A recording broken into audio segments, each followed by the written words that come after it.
So this week, we having Tang.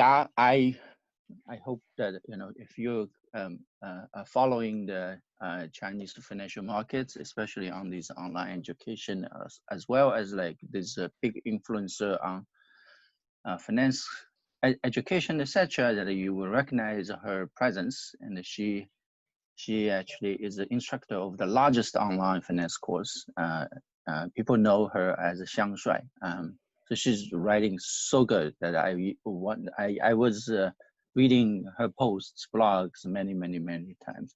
She was a professor, assistant and associate professor at Guanghua, and she was trained academically, etc. So this today that I'm so happy to invite her to coming here to present us the most recent recession, as well as recovery for the China's economy, especially on the consumption and the savings side. Tang, the floor is yours, and we will interject during your presentation. Okay. Can you share your slides at this point? Okay, good. Now, okay, I was forbidden to share the screen. Okay, let me. This is the. You should be able to now. Try again. Okay. Now we're good.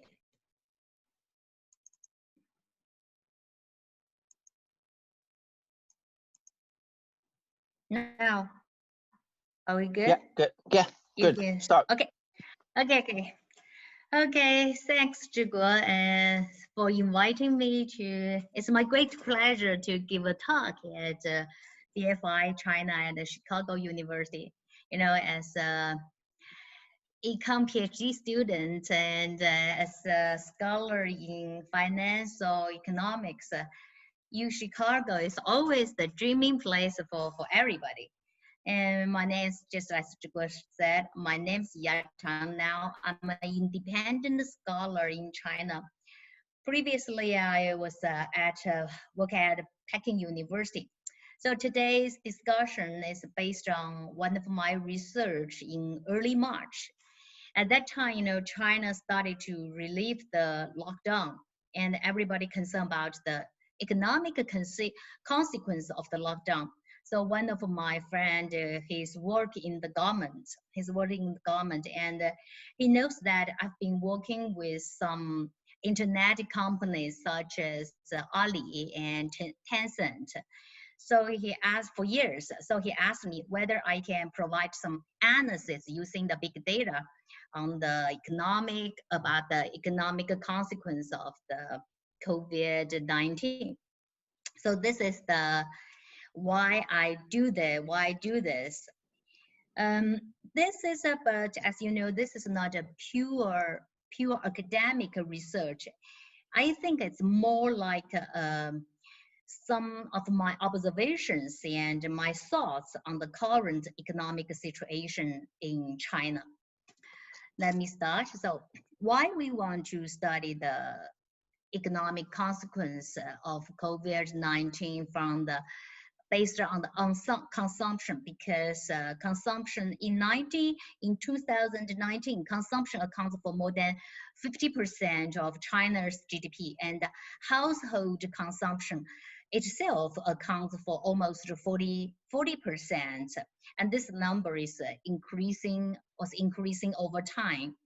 And in normal situation, consumption is very smooth compared to the investment. But coronavirus pandemic is so different due to the lockdown. It is two sides. I think it's a two-side shock, demand and supply. Generally, we say, when we call the exogenous shock, we always say it's demand shock, but this time it's a little bit different because the shock also happened in the supply side. So both demand and supply dropped dramatically. So consumption may drop more dramatically. So understand the consumption loss and the consumption recovery in the lockdown period and the post-lockdown period may help us to understand the real economic consequence of the pandemic. So I will discuss it. So I will discuss today's issue based on two parts. The first part is I will talk about the COVID-19 consumption shock based on we find some evidence based on the Alipay data, Alipay payment data. And then based on this evidence, I will talk about China's post-lockdown consumption recovery from the macro perspective. So let's move to the first part. Because this, you know, when we studied the consumption at the aggregate level, total retailer sale is the most frequently used data. But this data has its own problem. For example, total retailer sales only include physical goods and catering service, which count from the business end. So most micro business will be missed in this data. And we know the macro business covers a lot of low-end labor. And so this number may underestimate the real impact of the pandemic itself. So this is the first issue. And the second, the total retailer sale is a statistic number, and some of the numbers depend on the survey data, and we know the survey data may have a lot of bias. So I asked the on the financial company, they give me the data about Alipay data. So Alipay data include most of the service items and the non-large food consumptions. So, and also it is count from the consumer and it's real transaction data. So if we want to look at especially the household consumptions, Alipay payment data, I think it's has its own advantages. So here's some details about the Alipay. Yes, just to clarify for the entire audience, this I believe the total, no, the previous slide. I believe the total retail sale is the 社会零售总额, right? That's the official. 对 total retailer sale. 对 社会零售总额. 对 Yes, good. 对 Yeah. Sometimes those translation, lost it. Can I ask you, because it wasn't clear to me what exactly is the data? So can you go back to the previous slide? Okay, here. Yeah. So okay, I will discuss the detail about the data later in the following slides. Okay. Here. Mm-hmm. You want to ask the question, or you can wait? I'll wait. Oh. I'll wait. Okay. Here's some details about the Alipay payment data. Alipay payment comes from the consumer end, and aggregate from the cities and consumption actually occurs.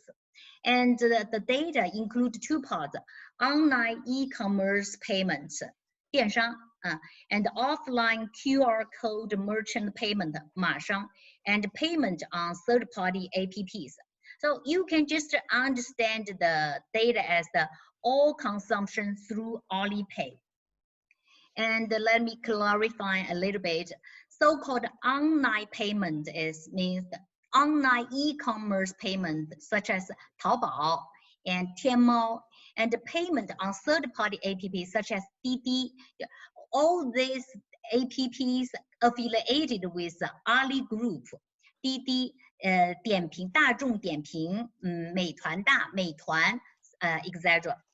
And also the offline payment we call 马商, and it's just like the very micro business and individual business, like 就像那个the grocery store, the street corner grocery store, or some other individual or some very, very small business, and that they also use the QR code from the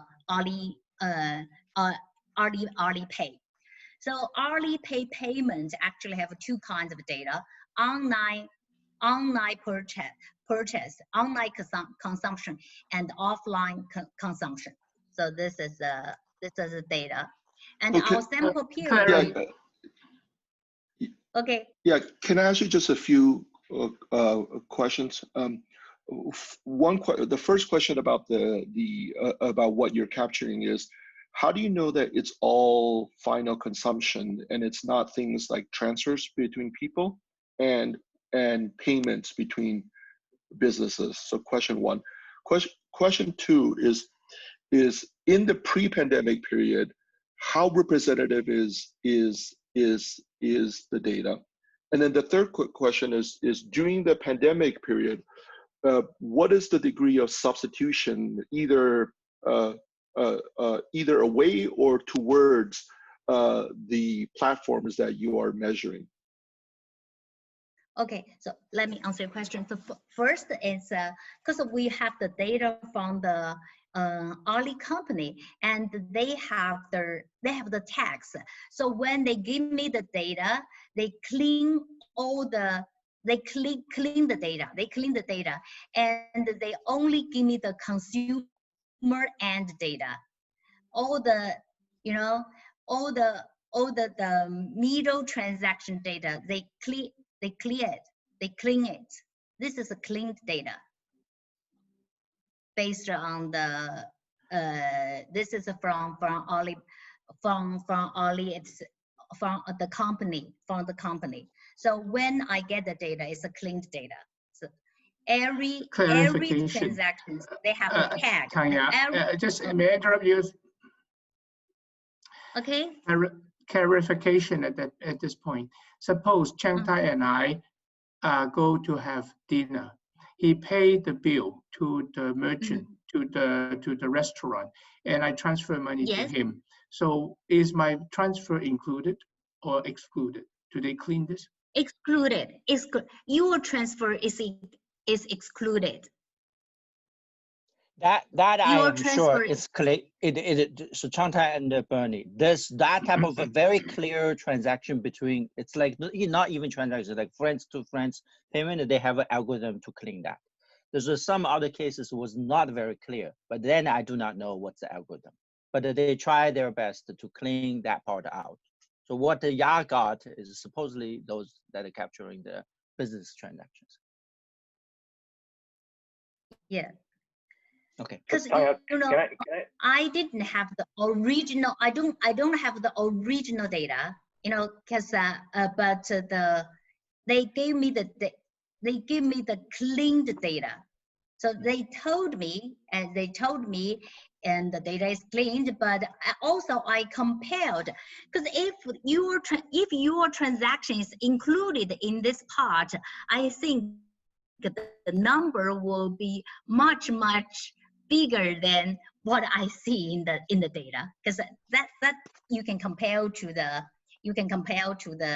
real transaction, to the total retailer sales, some macro data. So it's comparable. But is the way that it works is that if if I run a business, I have two accounts. Well, one that I use for business and one I use for my personal transactions. Does Ali enforce that if you have an account, you can only use it for a business, and if you have a personal account, you cannot use it for no. No, they don't do that. All this data, this data is aggregated based on the consumer end. No, but that's fine. But the question is, how do you know whether if a consumer is both a consumer and also a producer at the same time, which many people are, then I don't see how any algorithm is going to be able to separate which transactions are for personal use and which transactions are for use or for the business. Yes. No, I don't think they can differentiate it very clearly. At the least question in coming my from data, the I cannot. so Tanya, we were kind of looking at this Mashang as well. We have not seen the data yet. We had the same question. Like a lot of Mashang is kind of like just they bungled all these transactions in one thing. So now the question is, Changtai, as Changtai said, is this just one account to have everything? It's one account. It's one account. This is my That's true. I believe. Yeah. So you cannot differentiate from it's a business perspective or the personal perspective. I don't think you cannot use. I don't think you can use this data to differentiate the two purposes. You see that you are doing trend, the changes. So maybe that's why Changtai was asking you, are there any systemic way so that you due to the pandemic, so that you have in or out, particularly it's due to this pandemic that influence your that's. Can you move on to just Okay. have a little bit Changtai's the other two questions. If you want to defer, then just defer. Can I ask a quick question? For sure. Would you mind to give me some example on what is excluded in the data? And as well, what do you suspect may be double counting? To be honest, I don't know. I have no idea about that because as I said, this is not the data in my hand is not original data because it's here you see because I told them I want the consumption. I want to see the consumption loss at the aggregate level, at the city level. So all the data they calculated the aggregate from the cities and where the consumption actually occurs. So they counted and gave it to me. So Tanya, so I'm just Hello? curious about one thing that you was about to say.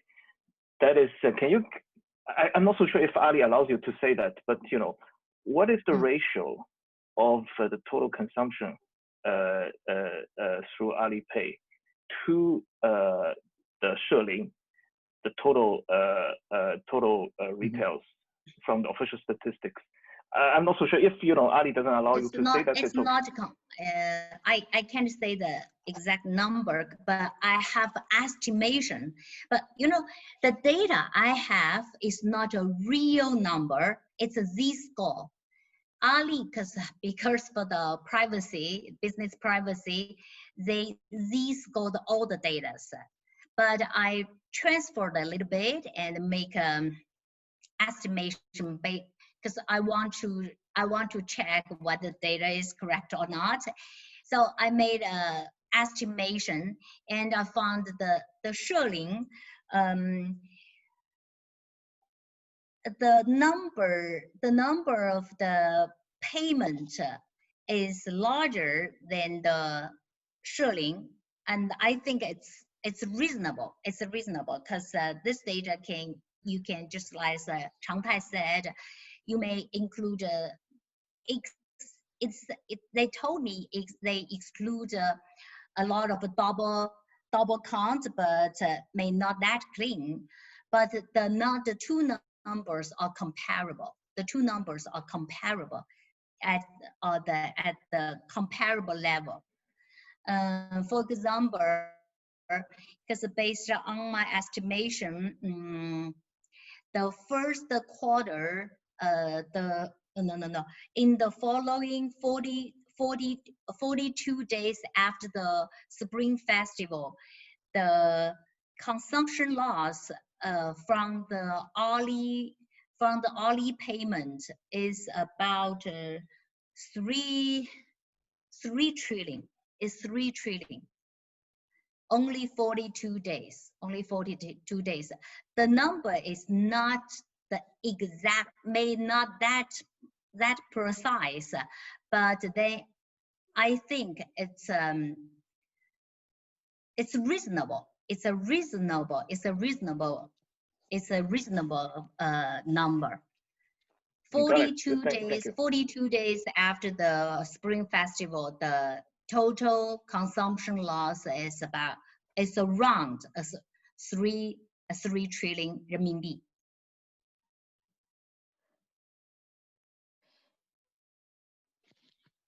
Okay.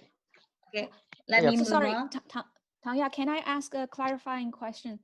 For the offline payment, as far as I see, that this is mostly the consumer or consumption data for the really small merchants.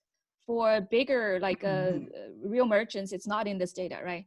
So even if I use Alipay, I can still pay at big grocery stores or big supermarket. Is it in your data as well? Yes. Yes.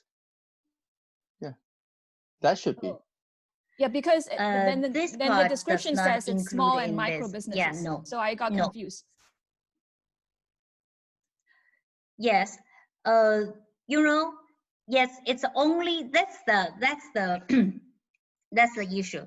So the online payment is the complete online payment, but the offline payment may miss the part you said, like the department store or the large grocery stores. This offline payment is only covers the 马商, the small business. I see. But you do have the payment on the third party, like right? You were saying it's Meituan or. But that's online. Yeah, that means payment on third party APP. Yes. APP. Ah. That's still the online spending. Payment on third party APP. Got it. And that part was included. Is included in the online it's included in the online payment part. It's not called offline payment. Like DD, I feel like it's almost like offline online. It's very blurry, no? It's anyway online. It's online payment because you know it's you do not need to 扫码. Yeah, you just understand. Good. So you need to crack up. Okay. Yeah. Okay, so sample period. The sample period covers the Spring Festival.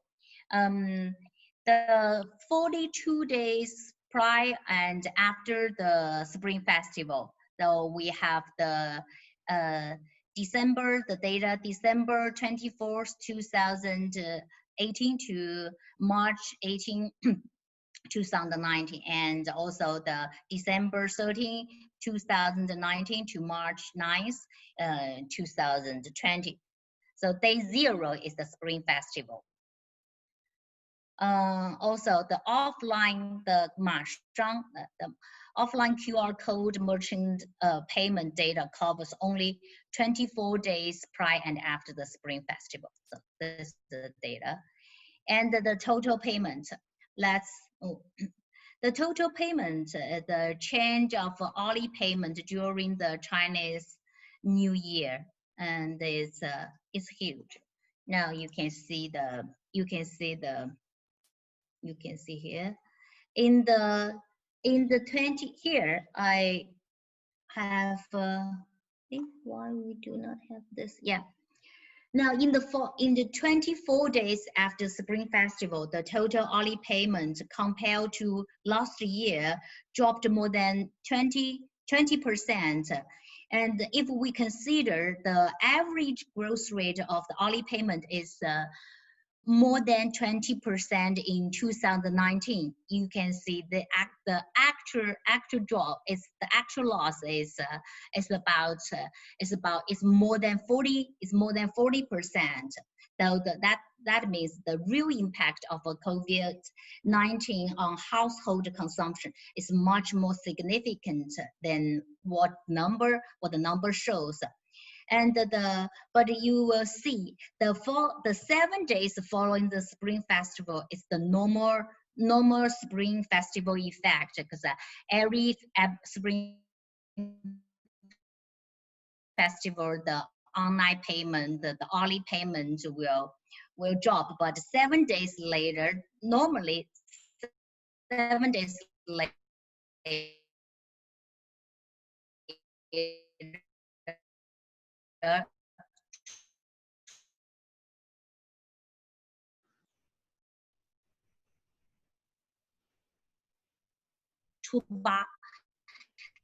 the Alipayment will recover. But this year, we see this the orange number last year's fall below last year. This is and then but the middle February, that means 24th, after day 20, it started to recover and increasing. And in early March, the increasing speed is quicker. The increasing is more quicker. And but because our data only caught at the March 9th, but I have some more evidence, not the exact number, but they told me the aggregate level, the Alipayment in April and May is recovered completely, and even the growth rate reached the 20% compared to last year. So that means the consumption loss, consumption shock of the COVID-19 on the Alipayment looks as a very temporary shock. It's temporary shock. So this is the. And but if we compare the offline and online payments, we will find the offline payments dropped more dramatically compared to the online payments. So I think that's very normal due to the lockdown, and a lot of offline business was blocked at that time. But if we look at the different product categories, we will find some interesting patterns. The first is the essential goods, include like food, oil, and some household necessities. And this part, the essential good, this part dropped less. Actually, it's less than 10%. Less than 10%, and the optional service dropped more. So this is by the COVID-19 shock on Alipayment by product categories. So this is a part. And if we look at the city level, the consumption shock are quite different across the countries. We will see from the large city to small cities, the drop in essential goods consumption is an inverted U shape. The drop in optional goods consumption is monotonic. So we can, based on this evidence at the first sight, we think, wow, it looks the big cities experienced a large consumption shock during the lockdown period. And so-called here, when we say the first tier cities, second tier cities, third tier cities. Here, actually, I have my own city ranking, so I will explain a little bit.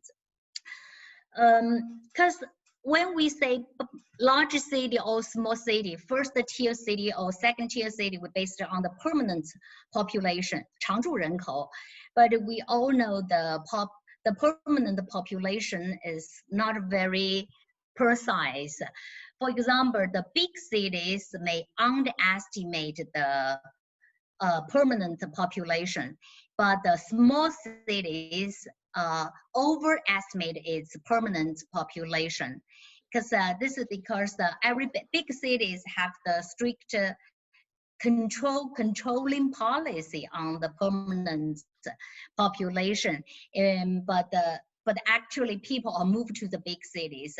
So we use for example, if we count on the permanent population, Shenzhen, Beijing, Shanghai, the four cities the permanent population are less than 20 millions, but their real population is all the cities are over 30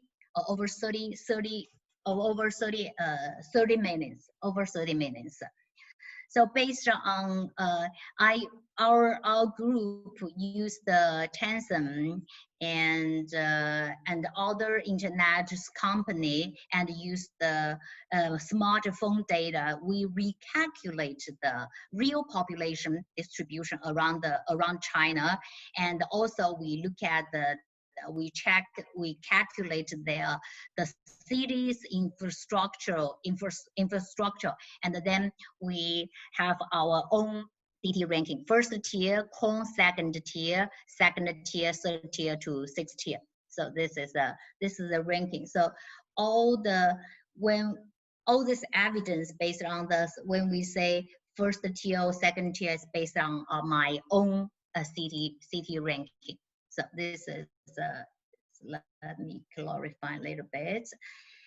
But I realize, so based on this evidence, we can easily get the conclusion that the COVID-19 consumption shock is larger than in big cities. But later I realized that's may not true. Why? We can't count on these numbers to forecast the future consumption recovery in these cities. Two reasons. First, consumption is influenced by the lockdown policy. The lockdown policy is determined by the severity of the COVID-19 itself. This is the first reason. And the second, we know Spring Festival is a very special period because population migration may impact different cities' consumption. For example, Shenzhen's population is less than in Spring Festival, is less than the normal years due to the lockdown. But once the lockdown relaxed, the migrant workers will come back. So if we want to forecast the future consumption recovery, we may not count on this numbers. So we may adjust these numbers. So we need to adjust these two factors to estimate the net consumption shock.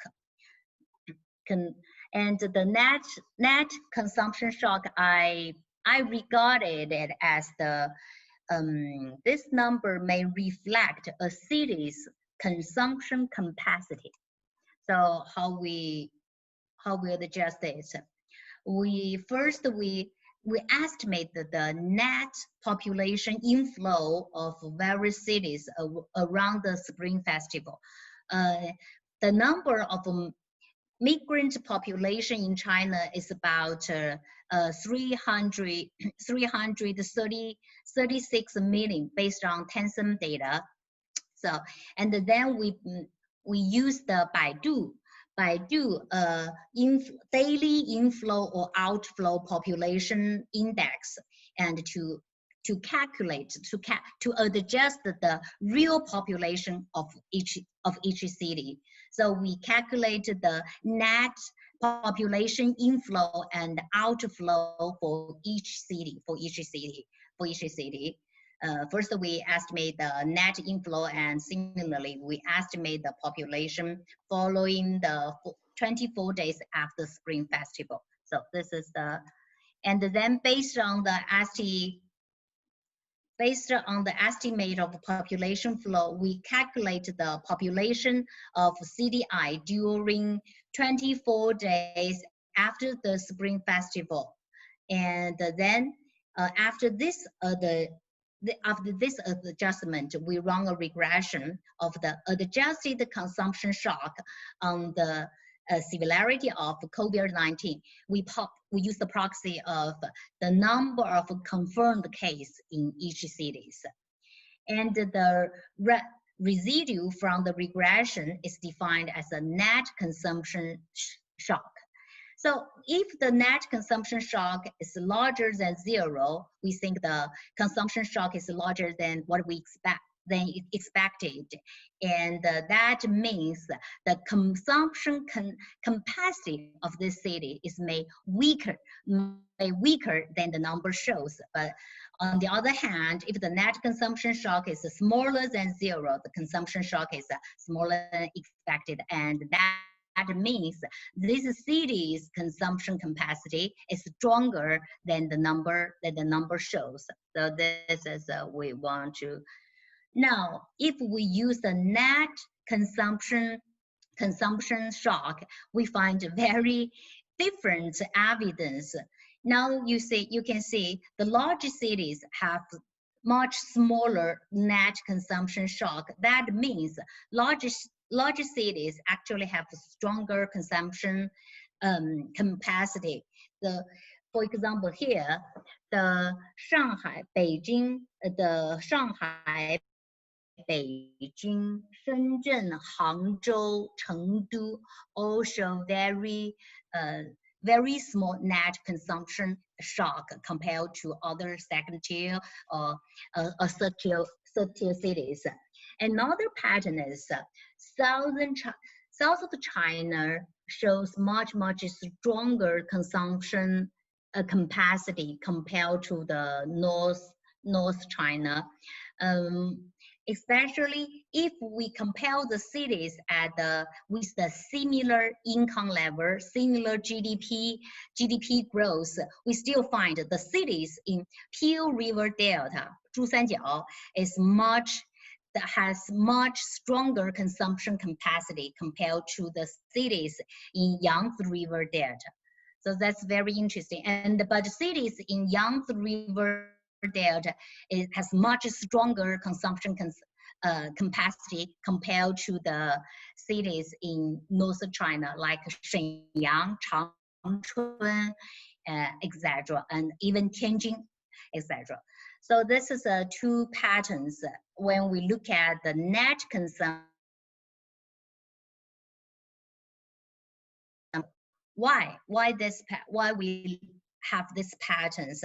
Some normal explanations like, okay, cities industrial structure may have impact because we know the service sectors are damaged. Service sector is damaged more in this pandemic, and the low income, and we all know that consumption is the result of the income.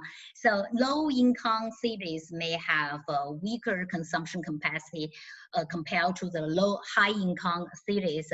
So city industry structure may have the impact. And also we know the shares of private business in the city is high. That means the city is more market oriented. The market force may have a positive effect on the city's consumption capacity. So the proportion of the shares of private business in the city may have impact. And also we know, because our sample only covers the Alipay payment, which and that's the aging population may less familiar with Alipayment. So we can see we can imagine that the proportion of aging population may have impact. So that's normal. That's normal, and we also have find strong evidence to support this hypothesis. But we also have some very interesting findings. First is a citizen's consumption habit. Second, household financial asset holding, and community amenities. And let me explain these three factors one by one. Yeah, I want you to pay attention to time. I think we at most we have a 25 minutes, 20 to 25 minutes. Okay, good. Mm-hmm. So let me move it more quickly. The citizens' consumption habit, we use for example, we use the several famous brand consumption in the city, and if the percentage of population interested in Coach or Kusi or LV or Chanel, all these famous or luxury goods.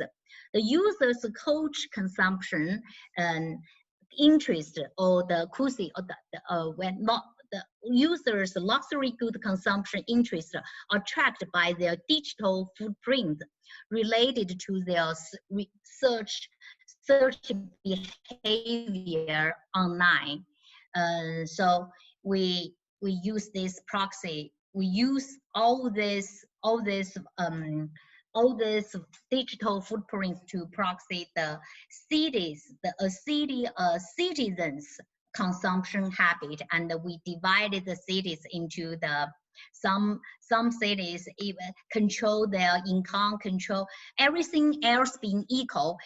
Some cities show strong evidence show strong tendency to consume more luxury goods. There was two interesting example. For example, the Shenyang, Changchun, Harbin, and Changsha. These cities have much, compared to the cities with a similar income level, these cities show much stronger tendency to consume luxury goods. However, Shenzhen, Guangzhou, and a lot of cities in Zhusanjiao show strong evidence not to consume luxury goods. But we find this pattern, the citizens' consumption habit has strong impact on the consumption, on the net consumption shock. If the citizens have more strong tendency to consume luxury goods, the consumption loss during this pandemic will be much larger. So this is the first. And then second, household financial asset allocation. This is proxied by the percentage of population who own financial in CDI. And this measure is also used a user's financial asset possession are predicted by their APP installation installation and usage behavior. For example, stock investor install and frequently use stock investment APPs. And this is a tag this is a personal tag. So, and this is a set. And when the city with the household financial asset holding is high, and we will find that this city will have much less net consumption shock. And I think this is normal because we know financial asset holding, more wealthy people will have more financial holding. So I regard this proxy as a proxy of income, real income, because the income Chinese people's income can only count on the statistic data. And another measure is community infrastructure and stability. We know with the help of POE and LBS data, we try to find a proxy of the community infrastructure and stability for each city. Because we know during the lockdown period, people cannot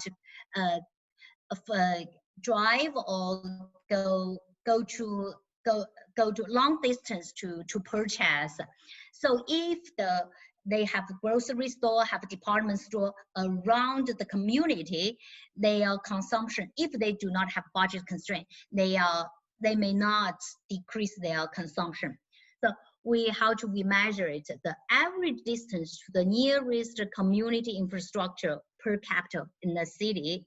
We calculate the distance from every person to the nearest infrastructure, including shopping center, banks, schools, and hospitals. As the average distance decreases, the community infrastructure stability increases. Here I give you an example. In Beijing, the average distance from person to the nearest shopping center is 1.25 kilometers, while this number is 0.85 kilometers in Shenzhen. So in this case, we think Shenzhen has a higher community infrastructure ability than Beijing. And so we can measure, we have the data we divide China into millions of grids, 山格, and each grid is about 4 square kilometers. So we can calculate the community infrastructure ability for every grid. And then we find these three proxies have strong impact on each city's net consumption shock. Here is the result. Tanya, huh? Tanya, let me just ask two quick questions. You mentioned a lot of interesting facts. So one thing is you just mentioned, in a few cities like Harbin, Changsha, Changchun, you see kind of stable or even a bit stronger consumption growth in luxury goods. But in other cities like Shenzhen, you don't see this thing. Right.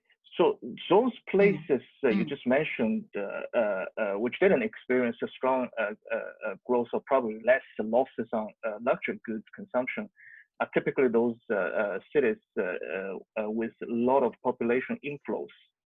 So just going back to the story you just mentioned, suppose lockdown prevented those guys, from coming back to these cities, then those guys probably should consume in those cities like Shenzhen and Guangzhou, but they got stuck in their hometown, say in Changsha, in Harbin, I don't know. So would it be possible to explain the pattern you see? Those rich guys, they're supposed to be. No, you don't think so? No, I really don't think so, because I calculate this. I find this pattern not only based on the current data. Actually, this conclusion is based on my previous studies, based on other data, and the pattern is very strong. It lasted for years.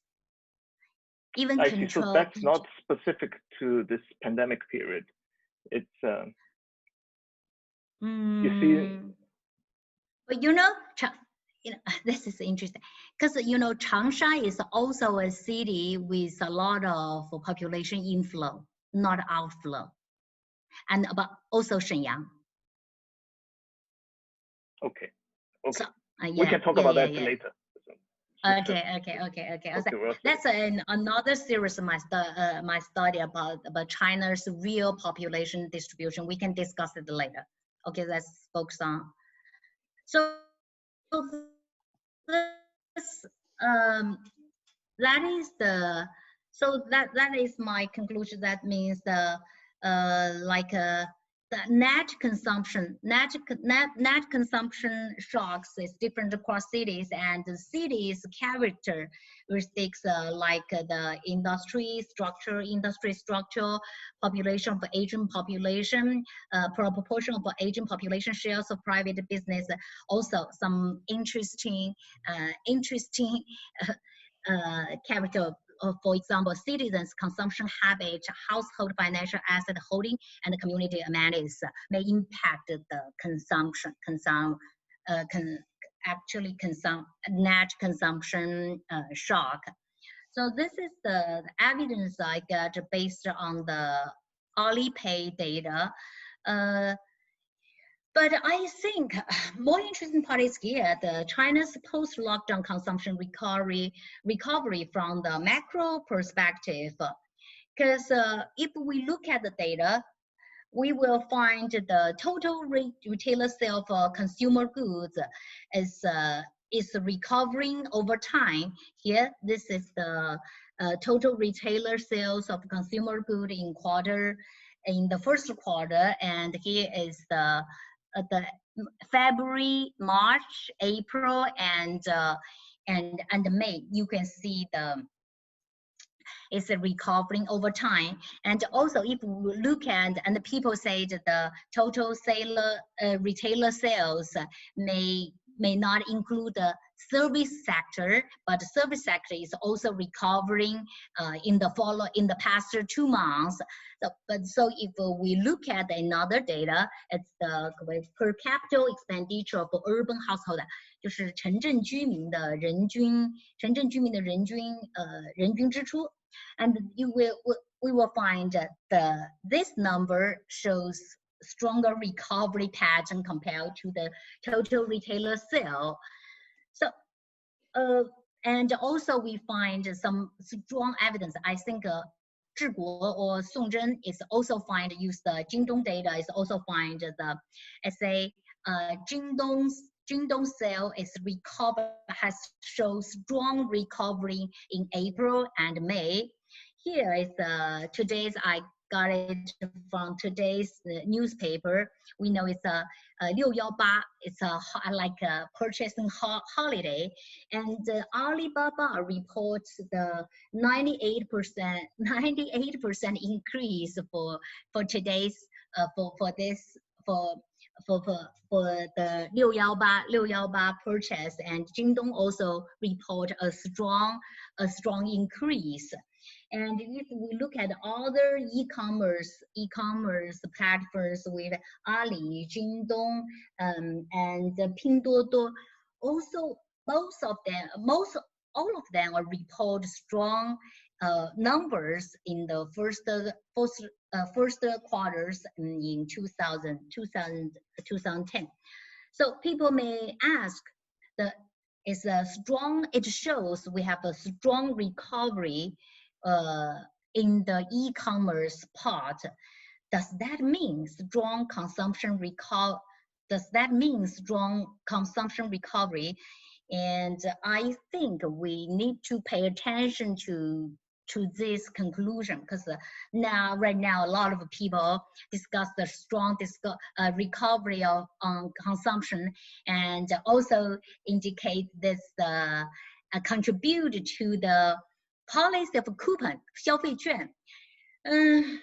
I think we may pay attention to 3 stages of the lockdown period. I divided the lockdown period into 3 stages. First, lockdown period, we can say it is from February to March. At this stage, consumption loss is larger than investment loss. Why? Because, as I said, that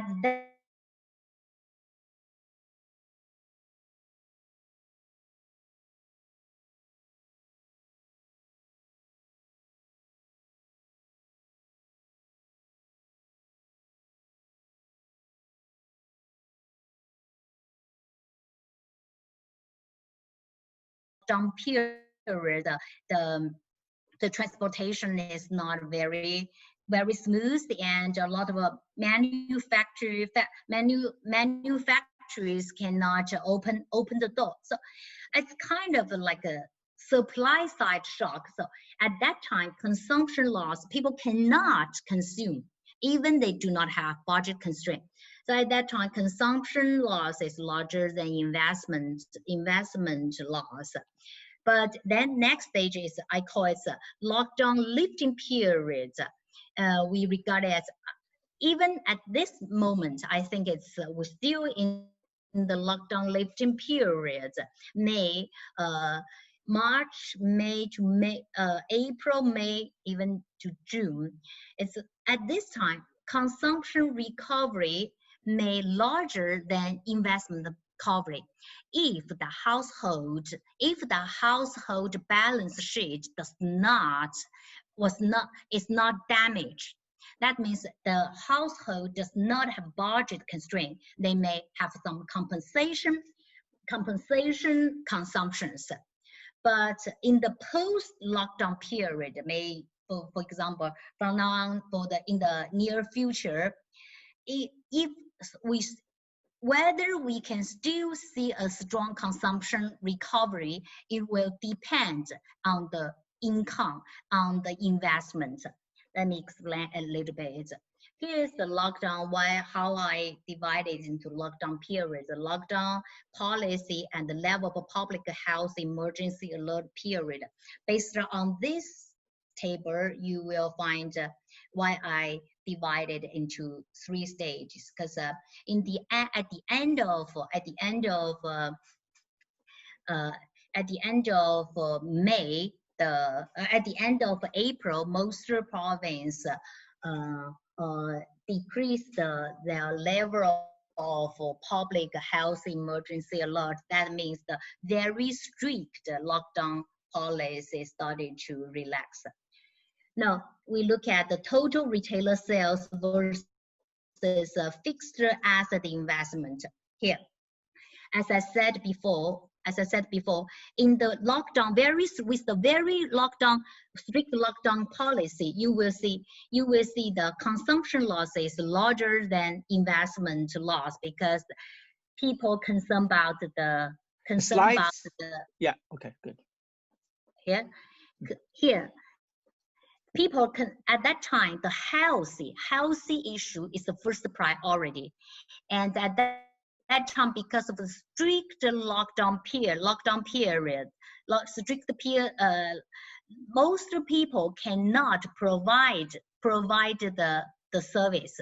That means the supply shock is huge at that time. So we will see the consumption. People cannot consume. They do not have supply. And they do not, so here we will see the consumption loss is larger than the investment loss. But as the time goes by, when the very strict lockdown policy started to relax, we will find people, if you do not have budget constraint, you do not purchase, you do not go to shopping, especially women, you do not go to shopping in February, March, and you will have some compensation. I don't think it's a revenging consumption. It's can called the compensation consumption. So you may have some compensation consumption in April and May. For example, you may have your hair cut and you will have your nail wash and have a facial, etc., etc. So at this time, you may see the consumption recovery. But why we can have this consumption recovery? Here, I show you a table. Here, just as I said, if the household have the budget constraint, they may not have compensation. They may not have a compensation consumption. But the issue is, very interestingly, we find the China's household balance sheet is not damaged during the COVID pandemic period. See, here's the number. Look at here. The change in net wealth of household. And I give you a few numbers. The change in deposit in household in the first quarter is 6.47 trillion, and the loans is 1.21. That means the change in net wealth is over 5 trillion. It's huge.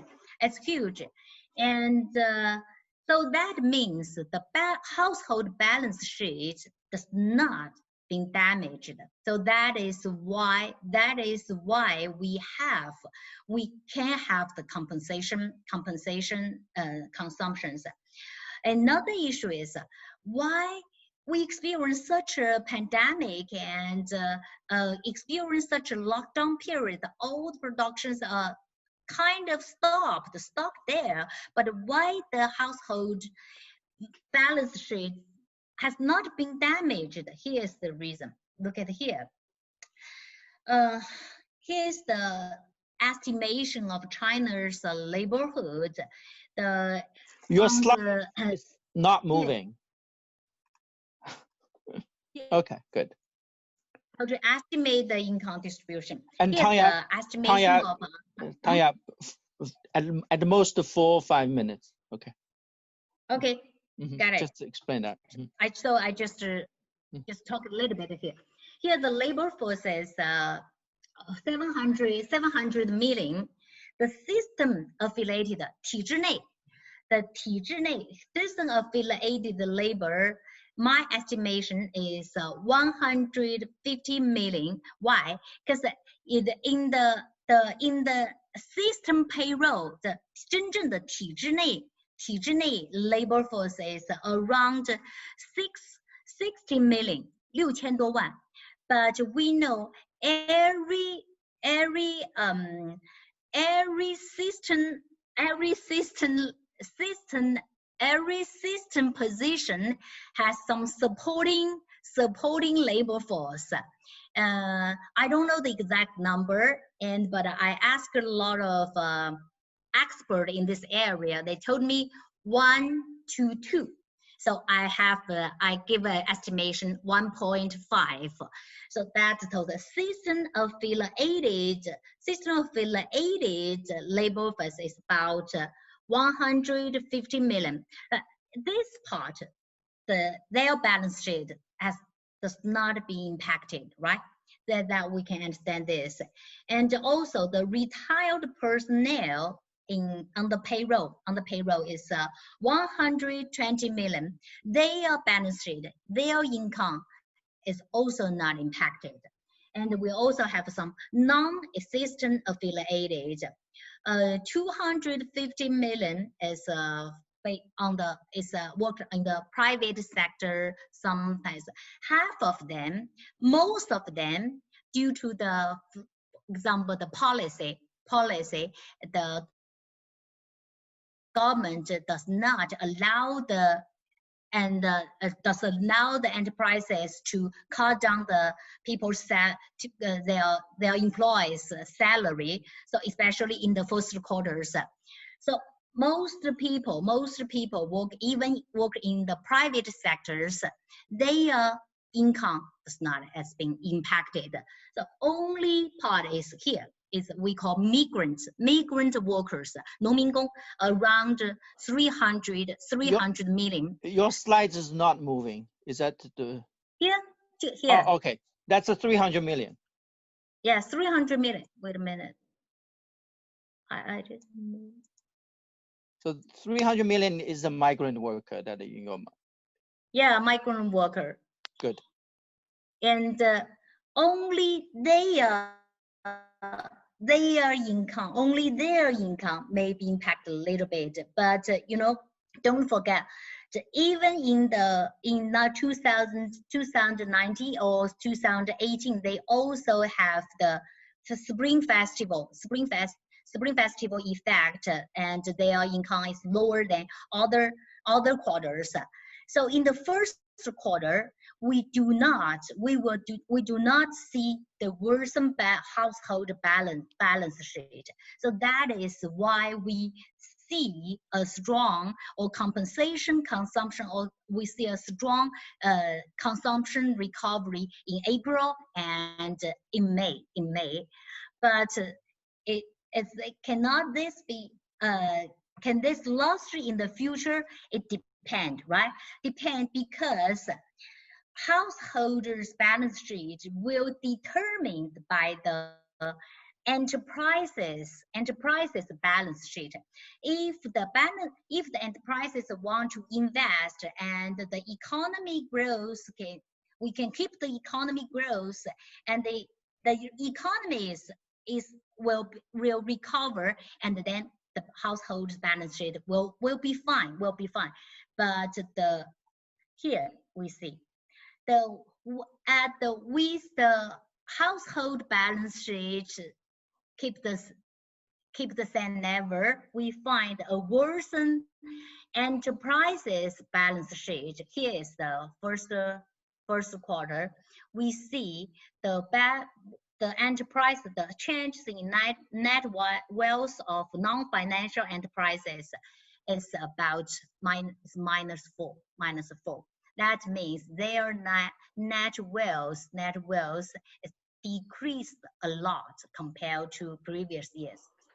That means if the government do not have very strong policy, stimulus policy in the following quarters, we will not see a strong recovery in enterprises investments. So now right now I will show you here. Here is the recovery of the investment recovery. You will see the infrastructure recovery is larger than the infrastructure recovery investment, is larger than the real estate, is larger than the manufacturing industry investment. That means the enterprises, non-financial enterprises, even at this moment, they do not have a tendency, they do not tend to invest because their balance sheet has been damaged. So that is my guess. And in the post-lockdown period, if in the following quarters, if we do not have other stimulus policy, we may not see a strong recovery investment, and also the consumption recovery may not last in the following quarters. So this is my guess, and why I make this guess, because I want to based on this guess to make some investment implications. So that is what I observed in based on this data, and I think the consumption is the result, and consumption recovery will be eventually will be determined by the investment recovery. And I don't believe the so-called coupon policy will help the consumption recovery, and will help the consumption recovery to last in the future. Thanks a lot. Yes, so I also noticed there are several papers on this consumption coupon, etc. And in the future we might come here to study that effect. So thanks a lot for whoever is still sticking around, and this is the fantastic talk that I learned quite a bit, especially the last part where I see that basically that during the first quarter, it's the households hang on, but the entrepreneurs big suffer. So it's basically a transfer. It's slightly different in United States, I feel. But so thanks, Tanya, for staying that late, and let's see the next week.